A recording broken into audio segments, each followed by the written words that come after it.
Good morning, सुप्रभात, welcome back RB classes YouTube channel पर। आइए इन्वायरमेंट के उस सेशन को आगे बढ़ाते हैं, उस क्लास को आगे बढ़ाते हैं जिसमें हम आपसे करंट के विषय की चर्चा कर रहे थे। तो सब लोग जल्दी से लाइव आ जाएं। छुट्टी आप लोग अच्छे से बिता चुके होंगे, रक्षाबंधन अच्छे से बिता चुके होंगे, सब लोग बहुत खुश होंगे, है ना। और देखिए, रक्षाबंधन हमें बहुत कुछ सिखाता भी है कि महिलाओं की इज्जत करें, और जिसने भी अपने माँ बाप की इज्जत की, महिलाओं की इज्जत की, वो बुलंदियों को छूने से उसे कोई नहीं रोक सकता है। तो जल्दी सब लोग लाइव आएँ, हम कुछ ना कुछ उन्हें बता पाएँ। जी जल्दी से सब लोग लाइव आएँ भैया, हम कुछ ना कुछ उन्हें बता पाएँ।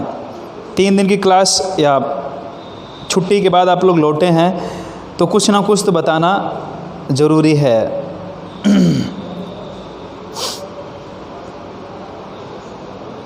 कहा जाता भैया, अभी देखिए रक्षाबंधन था तो उसमें कहा जाता है कि खुद को स्वयं को ऐसा बनाओ कि जहाँ से तुम जाओ, स्वयं को ऐसा बनाओ कि जहाँ से तुम चले जाओ वहाँ तुम्हें लोग याद करें। स्वयं को कुछ ऐसा बनाओ कि जहाँ से तुम चले जाओ वहाँ तुम्हें लोग याद करें, और जहाँ तुम पहुँचने वाले हो लोग वहाँ इंतज़ार करें। जहाँ से चले जाओ वहाँ के लोग याद करें, और जहाँ पहुँचने वाले हों वहाँ के लोग इंतज़ार करें कि आ रहे होंगे। ठीक, अपनी छवि, अपनी आभा को इस तरह से प्रस्तुत करें कि ये आपके साथ होता रहे। ठीक, एक मोटिवेशनल भैया मिला था हमको, बहुत अच्छा है, आपसे शेयर करना चाहते हैं। फ़र्क होता है खुदा और फ़कीर में, फ़र्क होता है खुदा और फ़कीर में, फ़र्क होता है किस्मत और लकीर में, फ़र्क होता है खुदा और फ़कीर में, फ़र्क होता है किस्मत और लकीर में। अगर कुछ चाहो और ना मिले तो समझ लेना कि कुछ और अच्छा लिखा है तकदीर में। ठीक, तो कभी भी तकदीर को ना कोसें। अगर कुछ नहीं मिला तो ये समझना कि इससे भी कुछ बेटर आपके लिए ऑप्शन रखा गया होगा। ठीक, तो आइए करंट सेशन की शुरुआत करते हैं। आज के पहले करंट की बात की जाए तो आज का पहला करंट देखिए कौन सा है। आज का पहला करंट है, अभी हाल ही में ग्रीन पीस की एक रिपोर्ट आई, और उस रिपोर्ट में भारत, ऐसा कहा गया, ग्रीन पीस ने एक रिपोर्ट प्रस्तुत की। उस रिपोर्ट के अनुसार उसने बताया कि भारत सल्फर डाइऑक्साइड का उत्सर्जन करने वाला देश है। और कौन सा देश है? प्रथम स्थान पर। सल्फर डाइऑक्साइड का उत्सर्जन करने वाला भारत पहला देश है, प्रथम स्थान पर है। यह रिपोर्ट किसने दी? ग्रीन पीस ने दी।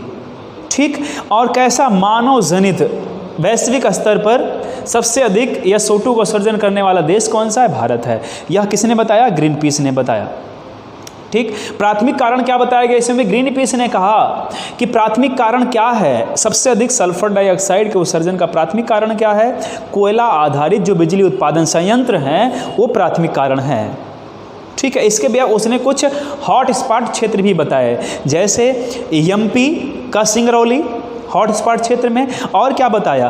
तमिलनाडु का नेवेली और चेन्नई, ठीक है, हॉट स्पॉट क्षेत्र में। और क्या बताया भैया? उड़ीसा का तलचर और झारसुगुड़ा हॉट स्पॉट क्षेत्र में, छत्तीसगढ़ का कोरबा, गुजरात का कच्छ, तेलंगाना का रामागुंडम, महाराष्ट्र का चंद्रपुर और कोराडी, ये कुछ स्थान हैं जो हॉट स्पॉट क्षेत्र में शामिल किए गए। ठीक है, अब इसको कंट्रोल करने की व्यवस्था की गई। 2015 से कोयला आधारित पावर प्लांट में ये कहा गया कि FGD की व्यवस्था लागू की जाए। किसकी व्यवस्था लागू की जाए? FGD की व्यवस्था लागू की जाए। FGD क्या है? FGD क्या है भैया? कोई कमेंट करके बताएगा, जल्दी कमेंट करके बताइए कि FGD है क्या। ठीक, क्या है FGD? तो FGD का फुल फॉर्म होता है फ्लू गैस डीसल्फराइजेशन तकनीक। फ्लू गैस डीसल्फराइजेशन तकनीक है क्या? FDG। आइए शुरुआत करते हैं पहले करंट की। हमने कहा ग्रीन पीस, किसने? ग्रीन पीस ने। अभी हाल ही में ग्रीन पीस ने क्या कहा भैया, ग्रीन पीस की रिपोर्ट के अनुसार, ग्रीन पीस की रिपोर्ट के अनुसार, ठीक, भारत SO2 उत्सर्जन में, भारत SO2 उत्सर्जन में पहले स्थान पर है, SO2 उत्सर्जन में पहले स्थान पर है। किस स्थान पर भैया, पहले स्थान पर है, पहले स्थान पर। जल्दी से नोट करिएगा इसको, भारत SO2 के उत्सर्जन में कौन सा स्थान पर है, पहला स्थान पर है। क्लियर हुई बात इतनी। अब जो ग्रीन पीस है भैया, इसने क्या कहा, मानव रहित वैश्विक स्तर पर, तो इसी में अगला पॉइंट जोड़ेंगे भैया, और कैसा, मानव रहित, मानव रहित वैश्विक स्तर पर, मानव रहित वैश्विक स्तर पर भारत कितना करता है, भारत कितने टन, है ना, कितने किलो टन का उत्सर्जन करता है भैया, 586 किलो टन का उत्सर्जन अकेले करता है। कितना भैया, 586 किलो टन का उत्सर्जन करता है, किलो टन SO2 का उत्सर्जन करता है। जल्दी से नोट करिएगा भैया यहाँ तक, ये सारी चीज़ें मोस्ट इम्पॉर्टेंट हैं। हम आशा करते हैं, हम देखिए बहुत ही एनालिसिस करके बहुत ही खोज कर लाते हैं आपके लिए करंट इन्वायरमेंट का, तो आपसे आशा करते हैं, अनुरोध करते हैं कि आप लोग अच्छे से पढ़ें इन सब चीज़ों को, आने वाले एग्ज़ाम में आपको काम आने वाले हैं, चाहे CTET हो, चाहे सुपर टेट हो, या आने वाला NTPC हो, UPSI हो, लेखपाल हो, ठीक है, इन सब में आपके लिए कारगर होगा ये। नोट हुआ यहाँ तक। चलिए अगली बात करते हैं भैया। अब देखिए 5 प्रमुख देश कौन कौन से हैं, टॉप 5 देश कौन कौन से हैं SO2 को उत्सर्जन में। ग्रीन पीस ने बताया भैया कि टॉप 5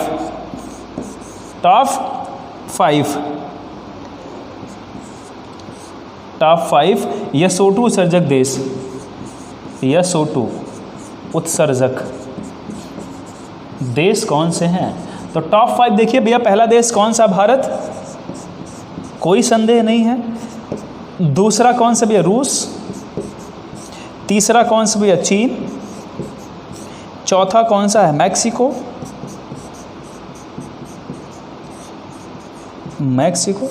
और पांचवा कौन सा भैया, मैक्सिको, भारत, रूस, चीन, मैक्सिको, पांचों भी ईरान। पांचों कौन सा है, ईरान, ठीक है।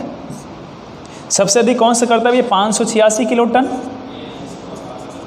586 किलो टन अकेले कौन करता है भैया, भारत करता है।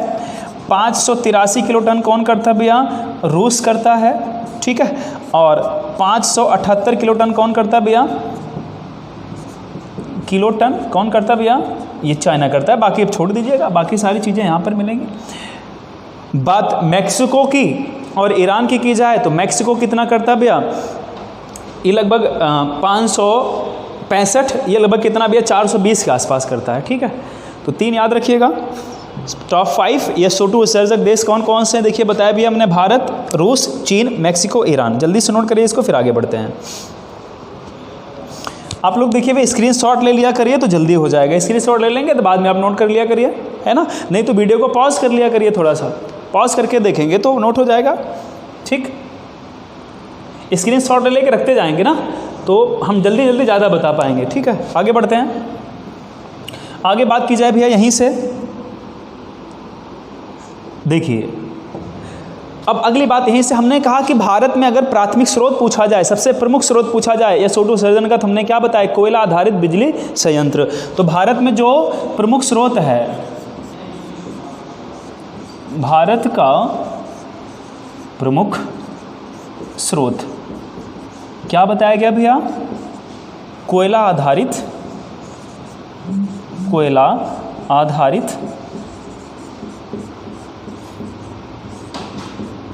बिजली संयंत्र, कोयला आधारित बिजली संयंत्र, ठीक, कोयला आधारित बिजली संयंत्र। और 2015 से भारत ने व्यवस्था लागू की, और भारत में किसने भैया, अब भारत में एक भेल ने, किसने भैया, भेल द्वारा ये कार्य शुरू किया गया? तो भारत में ये कब हमने कहा 2015 से भेल द्वारा।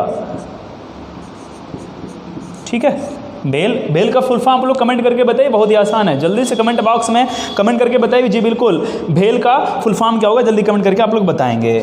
तो हमने कहा भेल द्वारा किसकी व्यवस्था शुरू की गई भैया? 2005 से भेल द्वारा किसकी व्यवस्था शुरू की गई? FGD की। किसकी व्यवस्था शुरू की गई? FGD की। भेल द्वारा FGD की व्यवस्था है ना शुरू की गई। अब FGD देखिए क्या होता है भैया, हमने कहा FGD का फुल फॉर्म क्या होता है? FGD पूछा जाए होता क्या है तो FGD होता है भैया फ्लू गैस ना, डीसल्फराइजेशन। FGD का फुल फॉर्म क्या होगा भैया? Flue gas desulphurisation. Flue gas desulphurisation. ठीक है, फ्लू गैस डीसल्फराइजेशन ये किसका फुल फॉर्म होता है भैया? FGD का। चीज़ें दिख तो रही नहीं भैया अच्छे से? बिल्कुल दिख रही हैं। चलिए नोट करते चलेंगे भैया साथ में। भेल ने शुरुआत कब से की थी भैया? 2015 से इसकी शुरुआत की थी। ठीक है,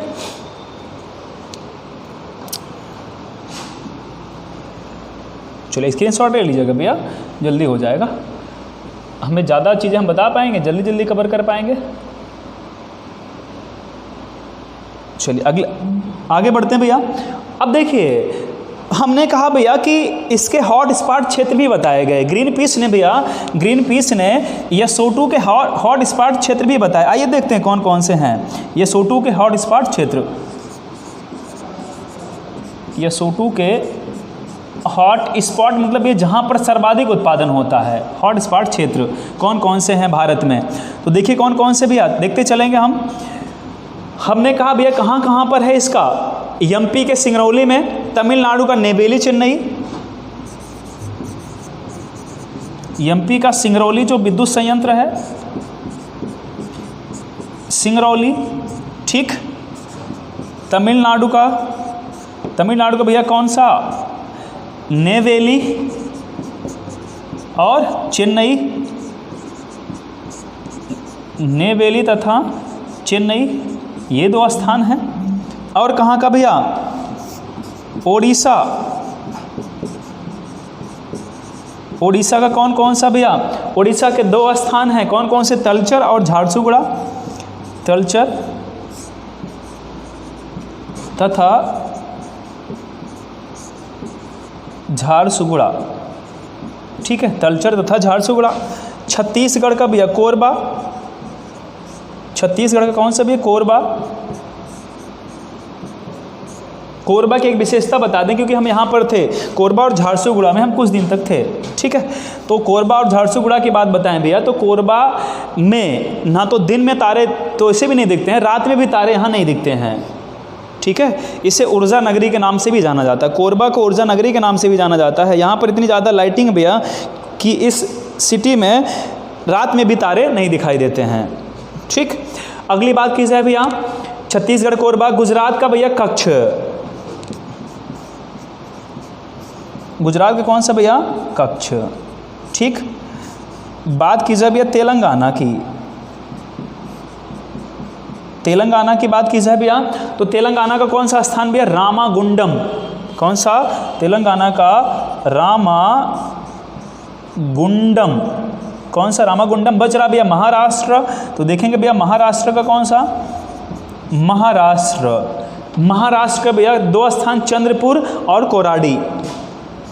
चंद्रपुर और कौन सा भैया? कोराडी। चंद्रपुर और कोराडी ये दो स्थान कहाँ के भैया? महाराष्ट्र के। तो ये भैया यसोटू के हॉट स्पॉट क्षेत्र हैं। कहाँ के? भारत के यसोटू के हॉट स्पॉट क्षेत्र हैं भैया। ठीक, जल्दी से इसको भी नोट करिएगा फिर आगे बढ़ते हैं। जी जल्दी नोट करिएगा भैया सब लोग, फिर आगे बढ़ते हैं।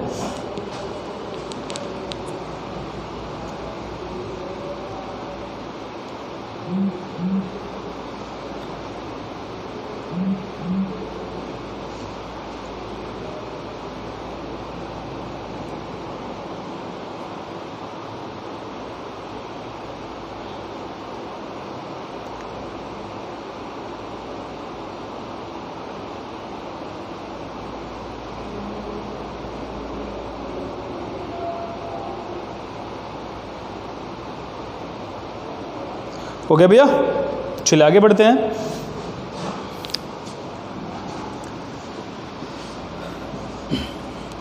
अब देखिए यहाँ से कुछ चीज़ों को और हम क्लियर करते हैं, कुछ चीज़ों को और क्लियर करते हैं। जैसे क्या क्या भैया, अब यहाँ से थोड़ी चीज़ें हम जान लेते हैं भैया कि ऐसा कहा गया कि जो एनसीआर क्षेत्र है वहाँ पर जितने भी विद्युत उत्पादन क्षेत्र हैं, जो कोयले से जिनका उत्पादन होता है, एनसीआर क्षेत्र को 2019 तक और अन्य क्षेत्रों को 2020 तक क्या कर दिया जाएगा, एफजीडी के अंतर्गत लाने की व्यवस्था की गई। कब तक हमने कहा भैया, जो एनसीआर क्षेत्र है, जो नेशनल कैपिटल रीजन है दिल्ली के आसपास वाला, एनसीआर को कब तक भैया 2019 तक और अन्य को 2022 तक किसके अंतर्गत लाने की व्यवस्था की गई भैया, एफजीडी के अंतर्गत लाने की व्यवस्था की गई। एनसीआर को 2019 तक, नेशनल कैपिटल रीजन 2019 तक और अन्य को कब तक भैया 2022 तक एफजीडी के अंतर्गत लाने की व्यवस्था की गई। बात क्लियर हुई यहाँ तक। अब आगे बढ़ते हैं भैया, थोड़ा सा और हम जान लेते हैं। अगर हमसे पूछा जाए कि गठन कब हुआ था ग्रीन पीस का, भाई ये सब आंकड़ा किसने दिया, ग्रीन पीस ने, तो ग्रीन पीस के गठन की बात की जाए तो ग्रीन पीस का गठन कब हुआ था, तो ग्रीन पीस का गठन देखिए बताया गया था भैया, गठन हुआ था 1971 में। कब हुआ था, 1971 में। और कहाँ पर, कनाडा के वैंकूवर में, कनाडा के वैंकूवर में। कहाँ हुआ था, कनाडा के वैंकूवर में, ठीक। लेकिन भैया इसके मुख्यालय की बात की जाए तो मुख्यालय भैया स्थापना तो वैंकूवर में हुआ था, लेकिन मुख्यालय कहाँ, एम्स्टर्डम में। मुख्यालय कहाँ है इसका भैया, एम्स्टर्डम। और एम्स्टर्डम कहाँ है, जल्दी से कमेंट करके आप लोग बताएंगे एम्स्टर्डम कहाँ है। चलिए लिख देते हैं नीदरलैंड। कहाँ पर है, नीदरलैंड में है, ठीक है। अब बात की जाए भैया वर्तमान में इसके निदेशक कौन है, तो कौन निदेशक भैया, जेनिफर मॉर्गन। वर्तमान में निदेशक कौन भैया इसके, निदेशक जेनिफर मॉर्गन, ठीक, जेनिफर मॉर्गन वर्तमान में इसके निदेशक हैं। इतनी बातें कहाँ से भी, पहले करंट के। आज के पहले करंट से हमको इतनी बातें जाननी थी जितनी हमने नोट करवाई यहाँ पर, तो जल्दी से इसको नोट करिएगा। फिर दूसरे करंट की तरफ हम लोग बढ़ते हैं।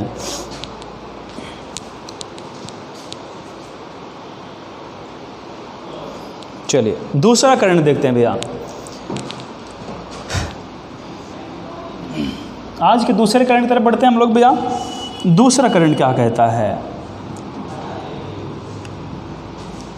चलिए दूसरा करंट देखिए क्या कहता है। दूसरा करंट कौन सा भैया, भारत अभी भैया ग्रीन एम्बेसडर, सबसे कम उम्र की एक बच्ची है। हमसे पूछा जाएगा कि 9 साल की बच्ची को, सबसे कम उम्र की किस बच्ची को, किस बालिका को किस राज्य ने अपने राज्य का ग्रीन एम्बेसडर बनाया, तो मणिपुर की 9 साल की एक बच्ची, कहानी सुन लीजिए। मणिपुर की 9 साल की एक बच्ची है जिसका नाम है एलंगबाम बेलेंतीना, एलंगबाम बेलेंतीना उस बच्ची का नाम है।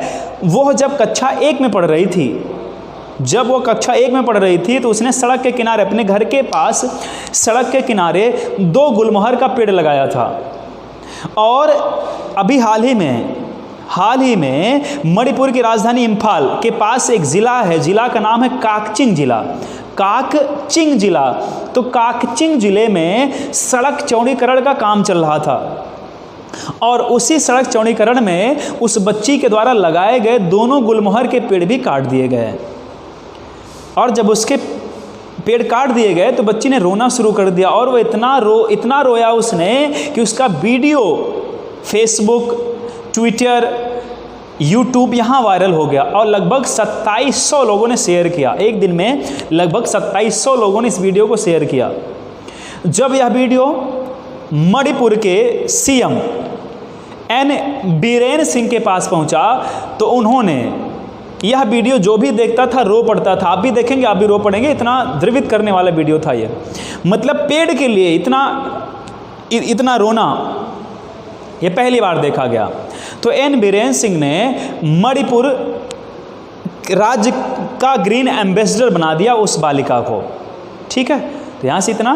तो अगला करंट हमने क्या बताया भैया कि ग्रीन एम्बेसडर, अभी हाल ही में सबसे कम उम्र की 9 साल की बच्ची को ग्रीन एम्बेसडर किस राज्य ने बनाया, मणिपुर राज्य ने। तो अगला करंट हम देख रहे हैं भैया कौन सा, हमने कहा कि पुर के सीएम, मणिपुर के CM N Biren Singh, N Viren Singh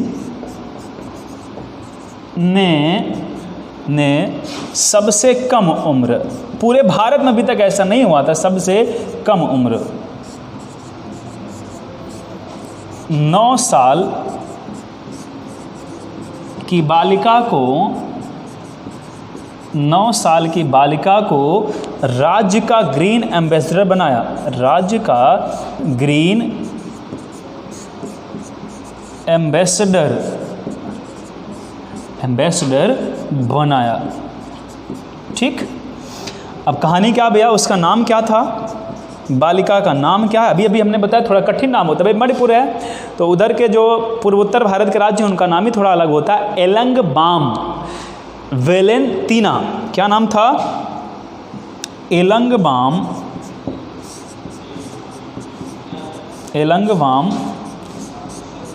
वेलेंतीना, एलंगबाम वेलेंतीना।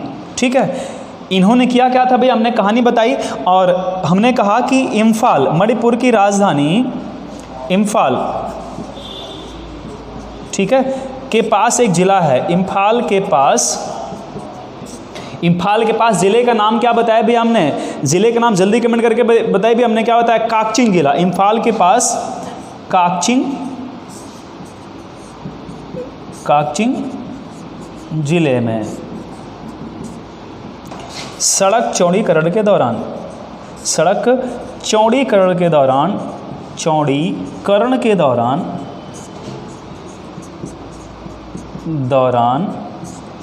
इसके द्वारा लगाए गए भी 2 गुलमोहर के पेड़, दौरान इनके द्वारा लगाए गए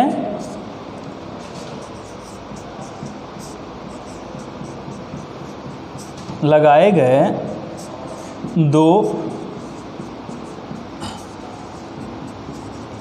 गुलमोहर के पेड़ काटे गए। ठीक है, गुलमोहर के पेड़ काट दिए गए। बात समझ पा रहे भैया? और उसी के लिए इतना रोई है कि इनका वीडियो कहाँ वायरल हो गया, सोशल मीडिया पर वायरल हो गया। ठीक, ये इनकी कहानी है। और वैसे नॉर्मली देखिए छोटे से बच्चे को अगर आप टॉफ़ी वगैरह दे देते हैं वो चुप हो जाता है, लेकिन ये चुप ही नहीं हो रही थी, इनको टॉफ़ी दी गई, चॉकलेट दिया गया कि आप चुप हो जाइए, नहीं चुप हो रही थी, वीडियो वायरल हो गया पूरा इनका। ठीक, तो इसको नोट करिएगा भैया, नाम याद रखिएगा, बच्ची का नाम याद रखिएगा। अगर पूछा जाए कि किस क्लास में थी ये जब इन्होंने 2 गुलमोहर का पेड़ लगाया था भैया, कक्षा 1 में, किस क्लास में थी ये? कक्षा 1 में थी जब इन्होंने 2 गुलमोहर का पेड़ लगाया और उसे नियमित रूप से पानी देती थी, उसकी देख रेख यही क्या करती थी। और इनका पूरा परिवार, इनका पूरा विद्यालय गौरवान्वित है इस चीज़ को लेकर कि इन्हें ग्रीन एम्बेसडर बनाया गया मणिपुर राज्य का। बातें नोट हुई भैया?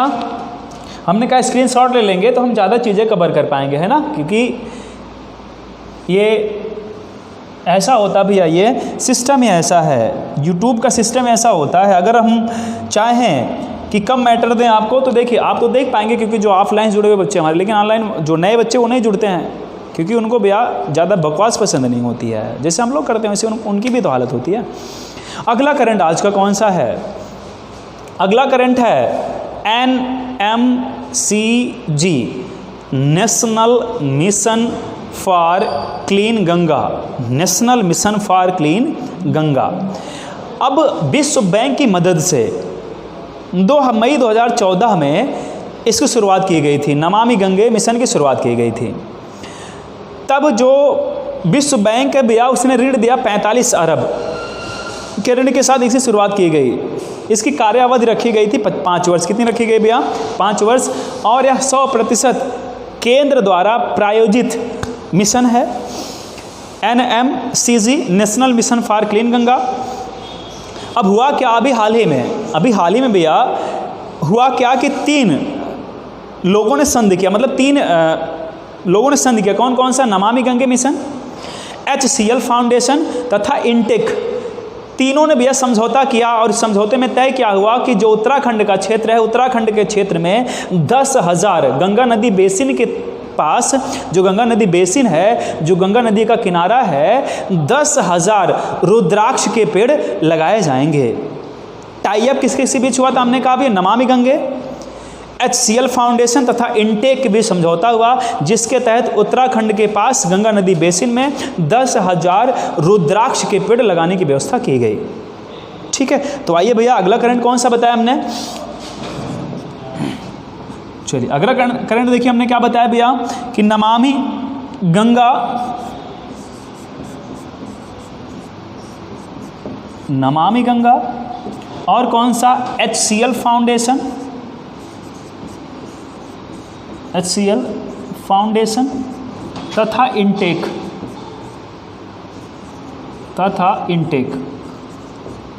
के बीच, इनटेक के बीच समझौते के द्वारा, इनटेक के बीच समझौते के द्वारा हाल ही में, समझौते के द्वारा हाल ही में गंगा नदी बेसिन, गंगा नदी बेसिन, हाल ही में गंगा नदी बेसिन न में 10,000 रुद्राक्ष के वृक्ष, रुद्राक्ष के वृक्ष लगाने की व्यवस्था की गई।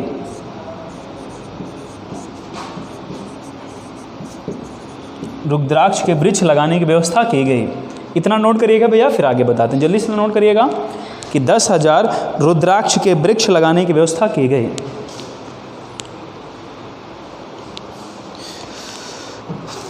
जी जल्दी से नोट करिएगा इसको, फिर आगे बढ़ते हैं। वाह, आगे हमने कहा भी है कि नमामि गंगे की शुरुआत कब हुई थी? 2014 में, और किसकी मदद से? विश्व बैंक की मदद से की गई थी। विश्व बैंक ने कितना ऋण दिया था? 45 अरब का ऋण दिया था। यह 100% कैसी योजना है? केंद्र शासित योजना, केंद्र शासित योजना है। अब पूछा जाए भैया वनीकरण की योजना कब शुरू की गई थी? ये कहा गया गंगा नदी के जो किनारा है, जो बेसिन है, वहाँ पर भी वृक्ष लगाए जाएंगे। ये तो रुद्राक्ष के वृक्ष भी अभी हाल ही में घोषणा की गई, लेकिन इसके पहले वनीकरण की व्यवस्था कब शुरू हुई थी? 2014 में। तो हमसे पूछा जाए भैया कि वनीकरण की व्यवस्था कब शुरू हुई थी? वनीकरण की शुरुआत, वनीकरण की शुरुआत कब हुई थी? 2016 में। ठीक है, अगला पूछा जाए भैया कि जो नमामि गंगे योजना कब चलाई गई थी? आपको पता है 2014 में। कब चलाई गई थी भैया? नमामि गंगे योजना कब चलाई गई थी? नमामि गंगे योजना विश्व बैंक की मदद से, विश्व बैंक की मदद से 2014 में चलाई गई थी। ठीक, विश्व बैंक ने कितना ऋण दिया भैया? 45 अरब का ऋण दिया। कितना ऋण दिया था? 45 अरब का ऋण दिया, देने की व्यवस्था की। और यह 100% हमने कहा कैसी योजना भैया? केंद्र प्रायोजित।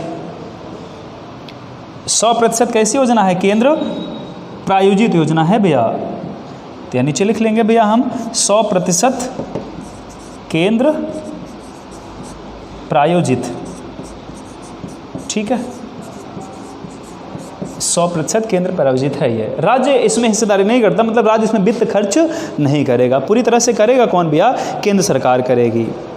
ठीक, अब हमसे भी हो सकता है पूछ ले NMCG क्या है, फुल फॉर्म पूछ ले, तो NMCG भी लिख लेंगे भैया यहीं पर, उसी से जुड़ा हुआ है NMCG। हमने कहा नेशनल मिशन है ना, NMCG national mission for clean Ganga. Ganga को स्वच्छ करने के लिए national mission for clean Ganga, clean Ganga, national mission for clean Ganga. पूछा जाए भैया कि वर्तमान में मंत्रालय कौन सा इसमें कार्य कर रहा, पूछा जाए भैया, तो मंत्रालय देखिएगा कौन सा है। आइए देखते हैं भैया मंत्रालय कौन सा है।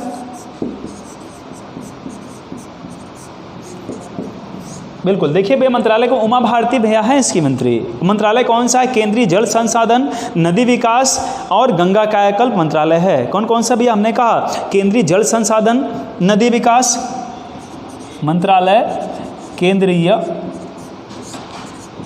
जल संसाधन, केंद्रीय जल संसाधन, नदी विकास, नदी विकास तथा गंगा कायाकल्प, तथा गंगा कायाकल्प, तथा गंगा कायाकल्प मंत्रालय। मंत्री कौन भैया इसकी? उमा भारती, उमा भारती।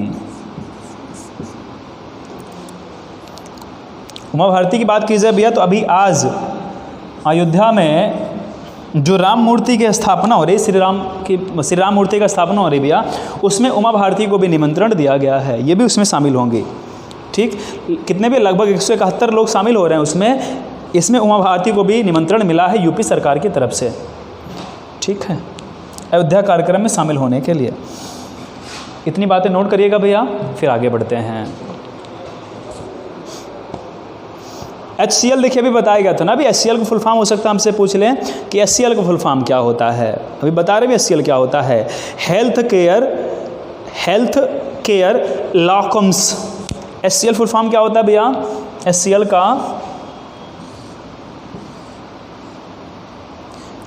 चलिए HCl फुल फॉर्म लिखिएगा भैया, हमने बताया क्या? Health care locums. ठीक है, मतलब ऐसी व्यवस्था करता है भैया, HCl ऐसी व्यवस्था करता है कि जिससे आने वाली पीढ़ी और वर्तमान की पीढ़ी की जो हेल्थ है उसकी देखरेख की जा सके। ठीक है, तो HCl क्या है? Health care locums. जल्दी नोट करिए, इसको भी फुल फॉर्म भी लिख लीजिएगा आप। बाकी जितनी चीज़ें उतनी चीज़ें आपको बताते चल रहे हैं भैया, है ना? जितना बता रहे उतना पढ़िए आप, एक्स्ट्रा ज़्यादा हाथ पैर चलाने की ज़रूरत नहीं है। ठीक ना? और अगर पूछा जाए भैया महानिदेशक कौन है, जो NMCG चला था उसके महानिदेशक कौन भैया? तो राजीव रंजन मिश्र। कौन है? राजीव रंजन मिश्र। और कार्यकारी निदेशक कौन है भैया? रोजी अग्रवाल। तो हमने कहा महानिदेशक कौन है, ये भी हमसे पूछ सकता है भैया कि जो नमामि गंगे मिशन चलाया गया उसके कार्यकारी निदेशक कौन है? कार्यकारी निदेशक, इसको भी नोट करेंगे भैया हम। कार्यकारी निदेशक क्या बताया भी हमने? कार्यकारी निदेशक कौन भैया? राजीव रंजन मिश्र। कौन है कार्यकारी निदेशक? राजीव रंजन मिश्र जी हैं। ठीक, अगला पूछा गया भैया, हमने कहा ये तो कार्यकारी निदेशक हो गए भैया, सॉरी ये निदेशक भैया कौन है? ये निदेशक है। कार्यकारी निदेशक कौन है भैया? रोजी अग्रवाल है, ये तो निदेशक हैं। तो यहाँ थोड़ा सा इरेज करेंगे भैया हम, यहाँ लिखेंगे सिर्फ निदेशक। ठीक है, ये निदेशक हैं। अगला भी हमने कहा कार्यकारी निदेशक। कार्यकारी निदेशक कौन भैया? रोजी अग्रवाल, रोजी अग्रवाल जी हैं। ठीक, अगला हमने कहा भैया कि अभी जो 10,000 रुद्राक्ष के वृक्ष लगाने की व्यवस्था की गई उसके निदेशक कौन बनाए गए? जो परियोजना चलाई गई भी उसके निदेशक कौन बनाए गए? तो अशोक कुमार। कौन बनाए गए भैया? अशोक कुमार। जो परियोजना चलाई गई उसको लिख लेंगे भैया कि जो परियोजना चलाई गई, तो परियोजना के निदेशक कौन है? परियोजना निदेशक अशोक कुमार। कौन बनाए गए भैया? अशोक कुमार जी बनाए गए। ठीक है, नोट करिएगा यहाँ तक, फिर आगे बढ़ते हैं। जल्दी से इतनी बातें नोट करिएगा, फिर आगे बढ़ते हैं। हमने कहा भैया आपको रेगुलरिटी देनी होगी। रेगुलर अगर आप हैं तो आप ज़रा सोचिए, आप उन छात्रों से कहीं आगे हैं, उन विद्यार्थियों से कहीं आगे हैं जो घर पे बैठ के अभी मौज कर रहे हैं ना। तो आप लोग कुछ ना कुछ तो सीख रहे हैं ना यहाँ पे हमारे साथ में, हमारी मेहनत के साथ में आप लोग भी अपनी मेहनत को लगा के रखिएगा, कुछ ना कुछ सीखते चलेंगे और आप उनसे कहीं ज़्यादा आगे हैं भैया। आगे बढ़ा जाए, अगले करंट की बात कर ली जाए थोड़ी सी। चलिए अगले करंट की बात की जाए भैया, तो अभी हाल ही में ब्रिक्स पर्यावरण मंत्रियों की छठी बैठक हुई। हमसे पूछ सकता है कि हाल ही में ब्रिक्स पर्यावरण की छठी बैठक ना, ब्रिक्स पर्यावरण मंत्रियों की छठी बैठक कहाँ पर हुई, इसकी अध्यक्षता किसने की? तो ब्रिक्स पर्यावरण मंत्रियों की छठी बैठक वीडियो कॉन्फ्रेंसिंग के द्वारा की गई। इसकी अध्यक्षता रूस ने की। किसने की भैया? रूस ने की। भारत की तरफ से भारत के पर्यावरण मंत्री शामिल हुए प्रकाश जावड़ेकर साहब। कौन शामिल हुए? प्रकाश जावड़ेकर साहब शामिल हुए। प्रकाश जावड़ेकर साहब ने अपनी बातें रखी। उसमें बातें क्या क्या रखी भैया? कि जो 2019 में शुरू की गई राष्ट्रीय स्वच्छ वायु कार्यक्रम NCAP, राष्ट्रीय स्वच्छ वायु कार्यक्रम पर उन्होंने प्रकाश डाला। और क्या कहा? 2015 में 10 शहरों से शुरुआत की गई थी और वर्तमान में 122 शहरों की वायु गुणवत्ता इसमें जोड़ दी गई। हमने कहा पहली शुरुआत इसकी कितने शहरों से की गई थी? 10 शहरों से इसकी शुरुआत की गई थी, लेकिन वर्तमान में इसमें कुल 122 शहर शामिल किए गए हैं। और ऐसा कहा गया कि 2024 तक 2017 की तुलना में 2024 तक 2017 की तुलना में जितने भी शहर शामिल किए गए उनमें 20 से 30% वायु की गुणवत्ता में सुधार की जाएगी। ठीक है, तो हमने कहा कि हाल ही में अर्थात भी अभी 1 अगस्त 2020 को ब्रिक्स पर्यावरण मंत्रियों की छठी बैठक हुई। अध्यक्षता किसने की भैया? रूस ने की। भारत करेगा कब? 2021 में। कब करेगा भैया? 2021 में करेगा। आइए देखते हैं हमने अगला करंट कौन सा बताया। हमने कहा भैया कि अभी हाल ही में 1 अगस्त 2020 को, ठीक है, ब्रिक्स पर्यावरण मंत्रियों की छठी बैठक हुई। मंत्रियों की छठी बैठक, ठीक, ये तो छठी बैठक हुई। अब आइए इसमें देखते हैं क्या क्या हुआ। अध्यक्षता किसने की भैया? इसकी अध्यक्षता रूस ने की। किसने की? रूस ने की। और हुई कैसे भैया बैठक? वीडियो कॉन्फ्रेंसिंग के द्वारा। कोविड-19 की वजह से जितनी भी चीज़ें हो रही हैं भैया वर्तमान में, सब कैसी हो रही हैं? वीडियो कॉन्फ्रेंसिंग के द्वारा। जितनी बैठक हो रही है ना, जितने सम्मेलन हो रहे हैं, कैसे हो रहे हैं भैया? वीडियो कॉन्फ्रेंसिंग के द्वारा।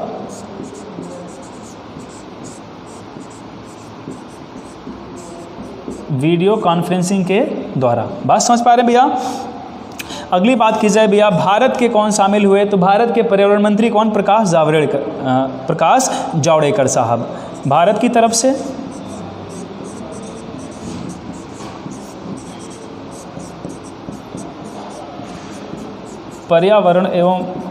पर्यावरण मंत्री कौन शामिल हुए भैया? प्रकाश जावड़ेकर शामिल हुए।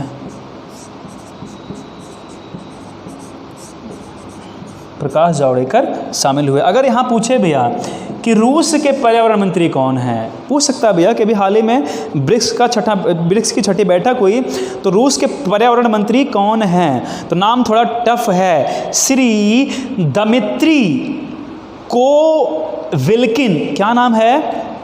श्री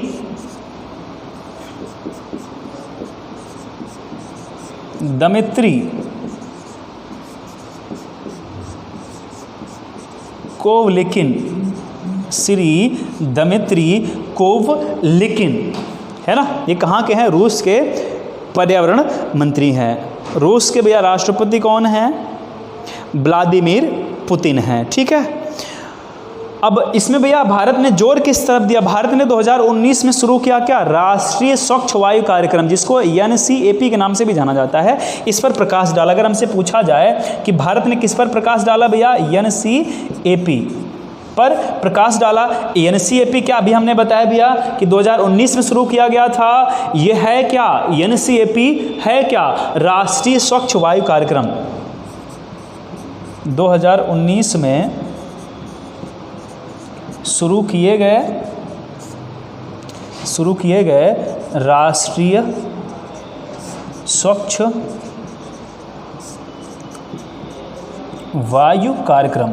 ठीक, राष्ट्रीय स्वच्छ वायु कार्यक्रम कब शुरू किया गया था? 2019 में। इसी पर प्रकाश डाला किसने? अब देखिए, प्रकाश डाला किसने? प्रकाश जावड़ेकर ने। प्रकाश राइमिंग बन गई थोड़ी सी। ठीक है। NCAP का फुल फॉर्म पूछा जाए तो न्यू कार असेसमेंट प्रोग्राम होता है। क्या होता है?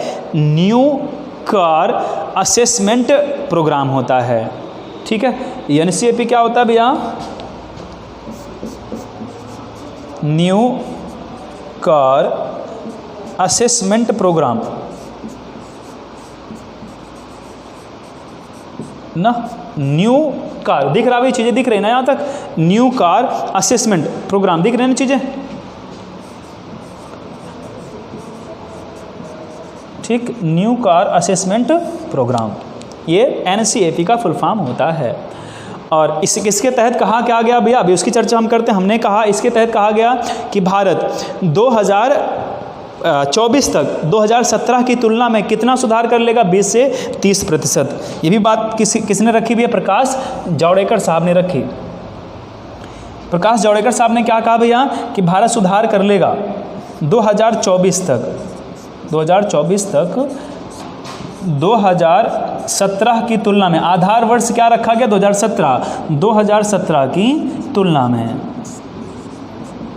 में 20 से 30% सुधार, 20 से 30% सुधार। इतनी बातें नहीं भैया, आज की करंट यहीं तक। आइए थोड़ी चर्चा करते हैं ब्रिक्स के बारे में। ब्रिक्स की बात की जाए भैया तो BRICS ये वर्तमान की स्थिति है, ठीक है। होगा क्या क्या? ब्राज़ील, रूस,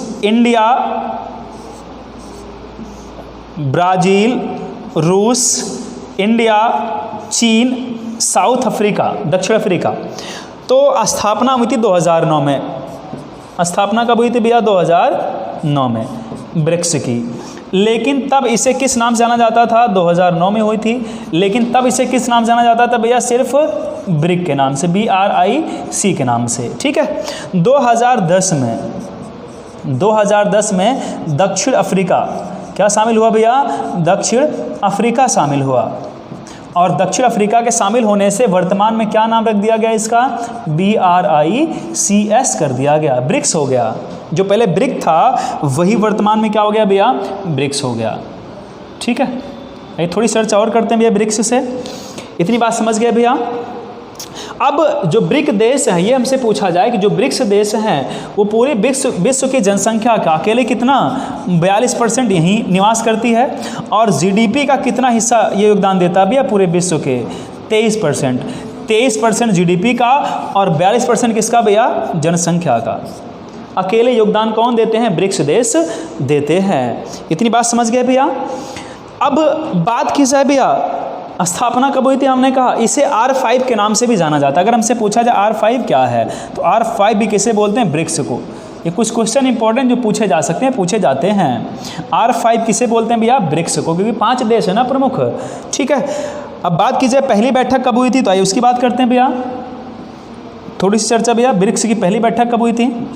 तो पहली बैठक की बात की जाए तो इसकी पहली बैठक देखिए क्रम से होती है, लेकिन कभी कभी जो पर्यावरणीय बैठक है वो तो क्रम से होती है। भाई 2021 में भारत करेगा पर्यावरणीय बैठक की अध्यक्षता। अभी किसने किया भैया? रूस ने किया, ठीक है भाई। इसके पहले किसने किया था? ब्राज़ील ने किया था, ठीक। तो छठी बैठक रूस ने किया। जो 7वीं बैठक हो गई 21 में, उसकी कौन करेगा? भारत करेगा। यहाँ पर देखिए हमने कहा पहली बैठक की बात की जाए भैया, तो पहली बैठक कहाँ हुई थी? रूस में। रूस के एकेनतेरिनबर्ग में। कहाँ पर हुई थी भैया पहली बैठक? रूस में। रूस के कहाँ पर भैया?